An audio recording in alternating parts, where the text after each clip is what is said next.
What is up, everyone? Today, I'll be presenting my long overdue, complete High Midgardsormr guide. By complete, I mean like every aspect. Step by step, I will show you how to tackle each and every one of HMS's moves, including things that might randomly happen, like bugs or any random surprises, such as, for instance, your DPS is too high or low, or like you break HMS as he's summoning golems, but then golems appear on other people's screens and not on yours, that type of thing. Now originally I was going to sleep on making this guide, as I hadn't had time over the past month and a half that I ran Midgard. But since no one has yet done an actual complete video guide on this, and that there are more people running High Midgard than pugs, I decided to finally step it up and contribute. I think that these types of things are better for show and tell anyway. Now the very first thing I recommend you to do is to turn off the 90 degree and 180 degree turning in the options menu. Now when I first started fighting High Mid, earnestly, I noticed from time to time my characters would trip up on some occasions when I had to make multiple rapid movements, like rolling around. After I decided to toy with my options a bit and turn those off, my characters no longer trip up like they would in Smash Brothers Brawl, so I highly recommend doing this yourself. Alright, so we'll go over the rest of the details and preparations later in the video. First, let's go over the fight, the meat of this video. Now, High Midgard has a very rigid schedule when it comes to his attacks, but he does have some surprises in store. So as soon as the fight starts, we get to enjoy High Midgardsormr's "You must be this tall to ride" calamitous storm. No way around it except to mitigate. So here is a chart with the minimum HP you need to survive the initial blast. The defense on the side is if you co-op with a Vanessa or someone who can provide a defense buff. Next is the very first alternative thing that can happen in this fight. So normally, Midgard would jump back after unleashing his calamitous storm. But sometimes, he would instead throw a rather nasty left-handed smash that is guaranteed to knock you out if it connects. At this point, it is still too early for Verica to heal. So in order to handle this punch, you need to watch out for his wind-up and then quickly roll back, as Wobbles did. Otherwise, you'll get completely destroyed, as Old Pal did. He literally got thrown all the way to the back from the force of that punch. Therefore, don't tunnel on DPS. It's easy to fall into this trap because normally he just stands there harmlessly for free DPS before jumping back.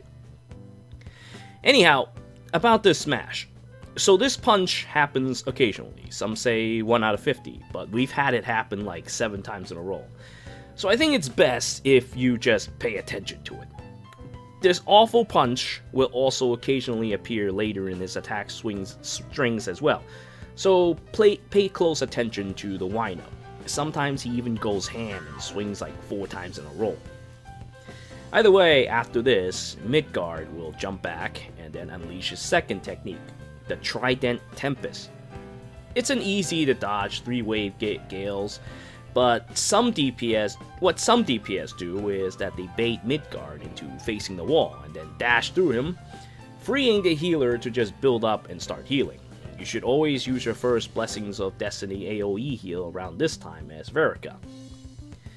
Okay, so next, our pal will dash forward, then spins once. Not a big issue, but if you get hit by it, you will get stunned, and that'll make my job a lot more difficult. He will then jump back and use one of his more lethal attacks, 3 balls. Although the attack is kinda quick, there is a bit of a tell when he starts to turn and face you, then he pulls his head back to get ready to spit out the attack. If a melee DPS has their skill up, you can just use their skills and the balls are about to come out and have it just harmlessly fly over the head. Ezelith's Howling Meteor in particular can dodge the entire set after she baits the 3 balls. Alright, so this is also a good time to talk about waking someone else from stuns. So you're Verica, and someone like Ezelith decides to screw up and get hit by a ball. They will always get stunned because Ezelith has no stun resistance. You'll want to wait until they get up stunned before using your precious Blessing of Destiny. use it too soon, and they will stay stunned despite having been healed, and then probably get killed by HMS's next attack. So watch for the little thing to appear over their head before healing them. Now, after he blows his 3 balls, the evil HMS then jumps up in the air and proceeds to rend you asunder with an 8-way Gale. Now, this move can be easy to extremely hard to dodge depending on the situation. If he's really close to you, you'll end up with a very tiny gap to dodge the attack. And this is where your skill to judge the distance of your roll comes into play. If you fumble, you will most certainly die. And this is why I recommend turning off the aforementioned 90-degree and 180-degree turning. Because if you make an unnecessary roll while trying to fit into the gap, you will die. But there is a way to make adjustments without that happening.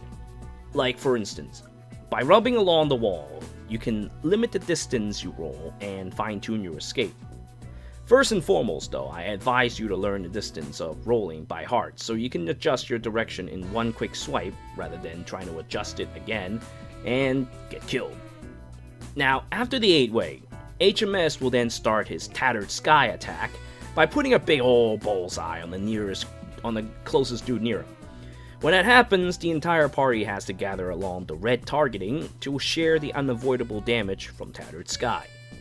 This part is really rough for a new Verica, because if you're not topped up, the next part will kill you because you don't have enough health. So you want to use Blessing of Destiny. Now, I guess I'll just quote my AoE heal. As soon as the red circle appears. You'd want to do that anyway, because if you wait too long, the damage from it can actually interrupt your heal, and then your entire party is finished. So, if you have a little bit of extra health, you can also use the heal as early as during the previous 8-way attack. This has the added benefit of saving someone if they happen to get stunned by the 3 balls earlier. Because of the long 15 seconds duration of the skill, you generally have enough time to top up and have enough health to survive what comes next. Now anyway, after the red targeting, HMS will immediately throw out his Storm Chaser. An unavoidable purple circle will then grow underneath you to hit you once. Now you'll want to keep your circle away from your allies so that they don't get hit by that attack twice. Now, this technique has variations depending on the state of the game. Basically, before there was a bug that causes you to take 2 hits regardless if there's another circle on top of you or not. When that happens, you want to keep your entire team separated along the bottom half of the map. You have to touch the walls of the bottom half of the map and away from Midgard. If you stood in the center or on the top, you will take 2 hits and die. Of course, they finally end up fixing this, so you don't have to do that again, but it could reappear as it did in the past. So just remember these positions when that happens again. Anyway, Verica's heal should be enough to carry through both parts, but if needed, and somebody screwed up earlier, she has another single heal, just in case someone needs it before Sky Chaser activates. Now, after Storm Chaser, Sky Chaser, he will charge forward, spins, and then start throwing balls again. Now, avoid the attacks just as I described earlier. Verica should hit as often as possible in order to throw out a new AoE heal for the team before they get hit and die. High Midgard should generally overdrive around this time. If not, then you're missing DPS and are very likely in trouble. After the balls, the man then jumps back, throws out Trident, charges forward and spins, then spits out more balls. He then unleashes the fun and exciting 8-way rend again, so be mindful of where you are on the map or just be really good at fitting into tight gaps. Now after a charge and another spin, Midgard will begin summoning help. This can go several ways. 1. The Golem appears normally, and you must defeat the big Golem in the center before he finishes up winding a powerful punch that'll wipe the party out. 2. Your party is just good enough that you break High Midgard right when he summons, canceling the summon altogether and moving on to the next phase. 3. Your DPS is just good enough. However, right before he summons, you break High Mid a little too soon, and Golems are summoned for some players and are gone for others. When that happens, the guy who sees the Golems are on their own. The only way they'll survive is to either kill the Golem or use a dragon to survive the large AoE attack that the Golem makes. Sometimes you can even see this visually happen when debuffs would just kind of float in the center of the ring in midair, while your friend just swings at seemingly nothing, fighting for their lives. Now, in order to avoid this from happening, you have to wait for High Midgard to make his audible roar. He's like, roar, for help before breaking him. And this leads to 4. 4 is your DPS is really good, and you're going to break High Mid before he even summons. When that happens, I guess you could just break, and then let him summon, or you can wait until he makes his summoning roar, and then cancels his summon. Now another thing of note is that if his golems are out, a melee DPS should distract High Midgard to keep him from shooting balls in the center, because if one of those things land near the big golem, there will be trouble. So yeah, he shoots balls that can affect golems, then moves forward, spins, jumps back, does a trident, then moves forward, spins, and does an 8-way. Once again, he goes back to spinning balls again. After that set of balls, he will jump back and use a new technique, Gale Blast, which then he summons 4 large gales at the top side of the map. Now those things have a large radius, and they can kill you, even if they're not on top of you. So when that happens, you need to stand at the bottom of the map as soon as possible. Now during this phase, you need to pay attention to the gales, and begin moving towards the one with dust underneath it. Meanwhile, someone should trail behind to kite HMS a little bit, for he will move a bit forward and then do a spin. You don't want to get spinned on top of when the gales come. But if you did get spinned on, I highly suggest you don't hit anything and just lie down there and use the iframes from being on the ground to dodge the gales. Otherwise, what you normally do is to move up along the ring where the dusty gale comes from, and that will avoid the attack entirely. After this mess, High Midgard will jump back again and start spitting balls. Now, here's where another danger could appear.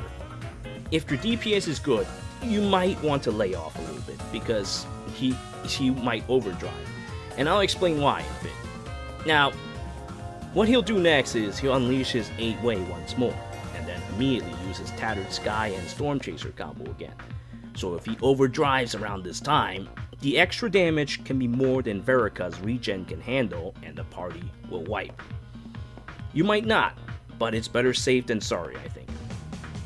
Anyway, he will then go back to throwing that Trident Tempest, moves forward, and spins, then he prepares a second round of gales.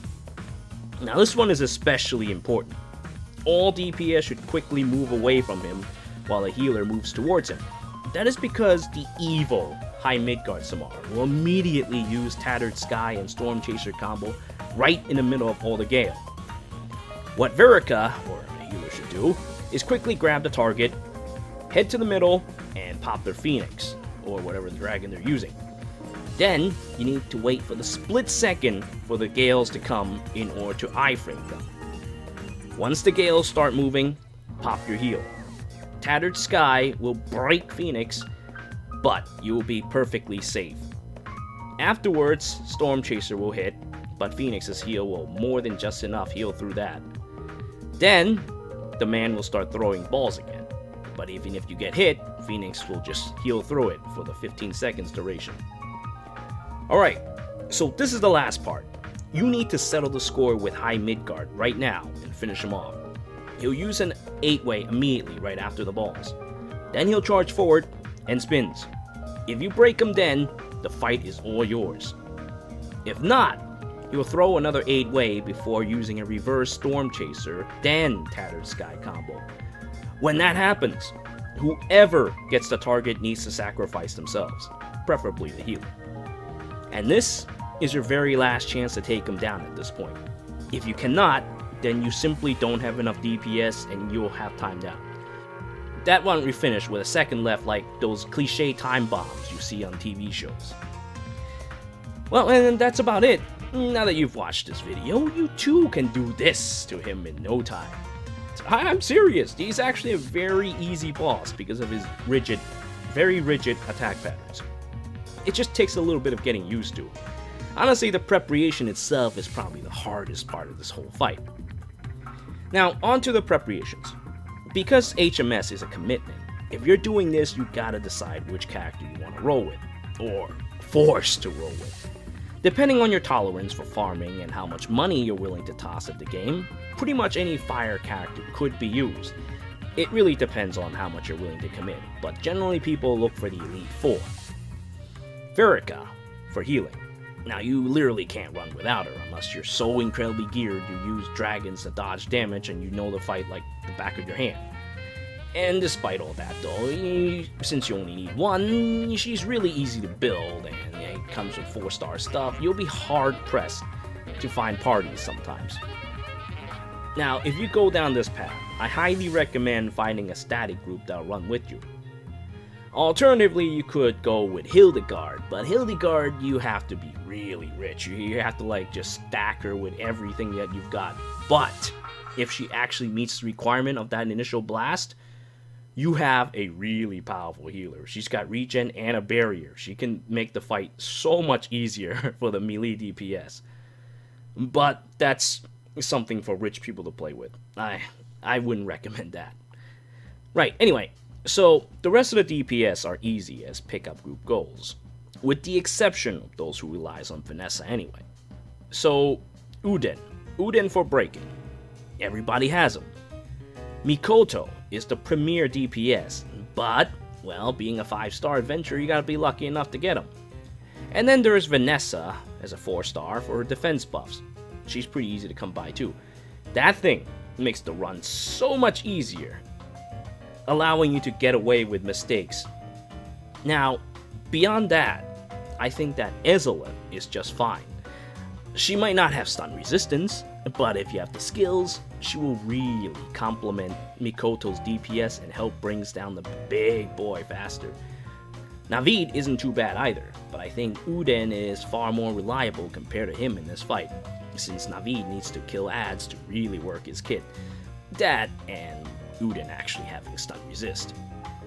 The others though, like Zanya, you'll need Vanessa to carry you through with a defense buff. Unless you're sure to get them, just stick with the melee DPSs. Anyway, I suggest finding someone you want to main with and stick with them, because building 5-star weapons isn't exactly cheap. That, and of course paying the Eldwater to work on their core ability. You don't want to hold anything back with this fight. Okay, so you picked a character. Next, you need to farm out the Wyrmprint for this fight. Now, the basic entrance to this fight is the Glorious Tempest Wyrmprint, so you'll need to get this entrance fee before you can go any further. I did the math beforehand for you. You'll need to win Imperial Onslaught 1,000,000 times and get yourself 660 small green medals and 200 large green medals and like 15 of those Diurnal Auras. Those are easy to get. Anyway, you use the small medals to maximum bound the Great Worm Midgard Wyrmprint, and then you trade that big boy for the rest of the stuff. Now, as mentioned, you must be this tall to ride. So, once again, consult the minimum HP you need to survive the initial blast with the Wyrmprint by raising your dojos and flame altars as much as you can. But that's not enough. As HMS is also a DPS check, I've seen people who just takes Phoenix to survive only to run out of time because they severely lack in DPS. If you're playing anything other than a healer, you will want to have around 2,000 strength. You can go with less, especially if you have a Mikoto on the team who has upgraded his co-ability, and even further less if you're really good with the fight. But you'll still want to get your hands on a good attack dragon. Peli is the lowest of the low, and even he needs to be, or her, needs to be max and bound. But once you get past those thresholds, you'll generally be able to tackle this fight, given time. It'll be even easier to meet these requirements when they finally decide to release the fire event facility. That's like what, like 8% for both stats? But anyway, that's about it.